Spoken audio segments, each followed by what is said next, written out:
জাতীয় পর্যটন দিবস কেন পালন করা হয় এই দিনটি? কি রয়েছে এই দিনের গুরুত্ব? যে কোনো দেশের অর্থনীতিতে পর্যটন একটি বড় ভূমিকা পালন করে।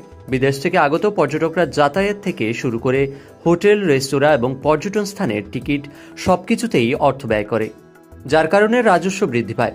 যারা ভ্রমণবিলাসী তারা নতুন নতুন পর্যটন গন্তব্য খুঁজতে থাকেন। বিশ্ব পর্যটন দিবস পালিত হয় প্রতি বছর পর্যটকদের আকর্ষণ করতে এবং পর্যটনকে উন্নত করার জন্য সচেতনতা বৃদ্ধির জন্য। ভারতে দুবার পর্যটন দিবস পালিত হয়, একবার জাতীয় স্তরে আরেকবার আন্তর্জাতিক পর্যটন দিবস হিসাবে। জাতীয় পর্যটন দিবস পালন করা হয় 25শে জানুয়ারি এবং বিশ্ব পর্যটন দিবস পালিত হয় 27শে সেপ্টেম্বর।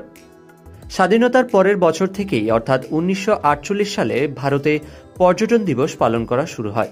পর্যটনের গুরুত্ব বুঝতে পেরে প্রচারের দায়িত্ব নেওয়ার জন্য ভারতে গঠন করা হয় পর্যটন ট্রাফিক কমিটি।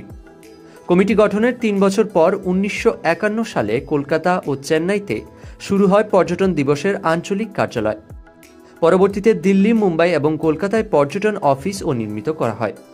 1998 সালে পর্যটন ও যোগাযোগ মন্ত্রীর নেতৃত্বে প্রতিষ্ঠিত হয় পর্যটন বিভাগ।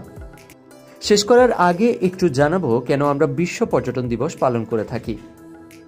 পর্যটন দিবস উদযাপনের উদ্দেশ্য হল পর্যটনের মাধ্যমে কর্মসংস্থানের প্রচার করা, পর্যটন সম্পর্কে মানুষকে সচেতন করা এবং পর্যটন গন্তব্য সম্পর্কে আরও বেশি সংখ্যক মানুষকে তথ্য দেওয়া। তুহিন চক্রবর্তীর report, Indo Bangla Times business.